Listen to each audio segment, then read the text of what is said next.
Jupiter a pris la virginité de Callisto. La jeune nymphe, fille de Lycaon et disciple de Diane. La brisure et la honte sont en elle. Et elle sait très bien, Callisto, que Diane ne supportera pas qu'elle ait laissé choir sa vertu.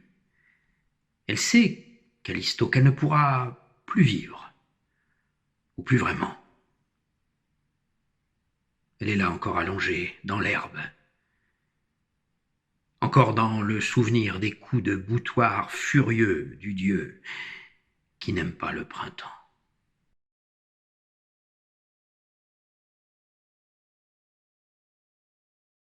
Mais soudain, Diane l'appelle, et cette fois-ci, ce n'est plus Jupiter métamorphosé, non, c'est la vraie Diane, car elle est accompagnée de toutes les vierges de sa troupe.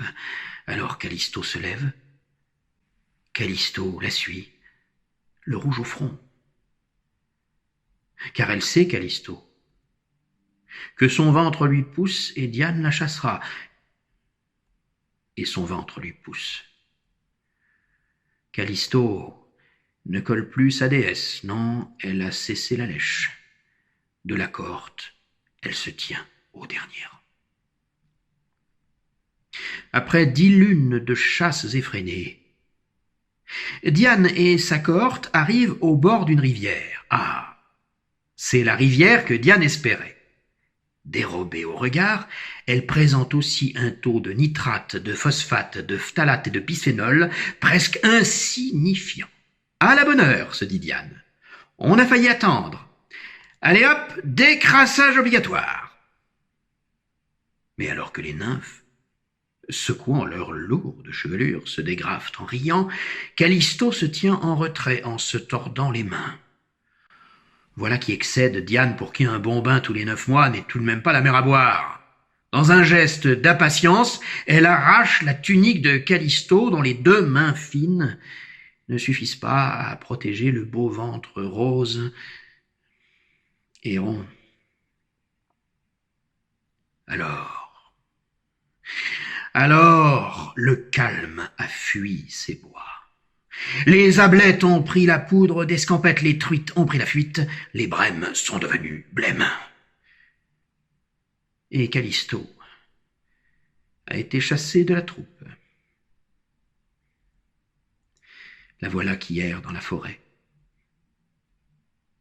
Et vient le jour où son enfant toque à la porte. Roupillant sans doute dans le ventre de sa mère pendant la cataclysmique colère de Diane, il a choisi de naître, ce fou. L'enfant paraît. Callisto l'avait déjà nommé Arcas. Les fonctions cardiaques et respiratoires d'Arcas s'enclenchent, il braille. C'était juste le signal qu'attendait Junon, la légitime de Jupiter, qui depuis longtemps fourbissait sa vengeance. La voilà qui descend sur terre et qui se pose dans un fracas épouvantable devant cette nymphe apeurée. « Ah ah !» fait Junon, ses mains célestes sur ses hanches moins parfaites que celles de Callisto. « Ah ah !» fait-elle enfin, après 9 mois à ronger son frein. « Ah ah !» Et pourtant, ce n'est pas drôle. Ce n'est vraiment pas drôle ce qui se passe dans l'éclair qui suit. Car Junon, qui ne supportait personne qui puisse charmer son époux, trouvait cette belle Callisto décidément trop sociable. Elle la transforme, c'est logique, en ours. Lui ôte la parole, et cruelle jusqu'au bout, lui maintient sa raison.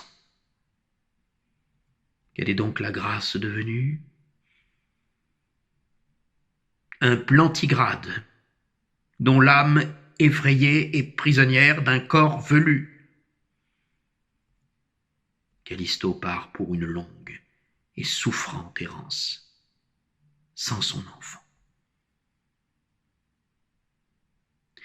Il faut attendre 15 ans pour que, dans la forêt profonde du massif d'Érimante, on retrouve Arcas en pleine croissance. Callisto, Jupiter, Junon, l'éclair, l'ours, il ne connaît rien de toute cette histoire, ce qui lui laisse le loisir de supporter le chant des oiseaux. Mais alors qu'il chasse un matin, son regard est attiré par une masse inerte sur son flanc gauche. Ce n'est pas une souche, non? Non, c'est une ours, debout, qui le fixe. Arcas sait, et ne sait pas. Il ne sait pas que l'ours, c'est sa mère. Mais il sait par contre qu'un ours qui te fixe, c'est pas bon signe. Hein.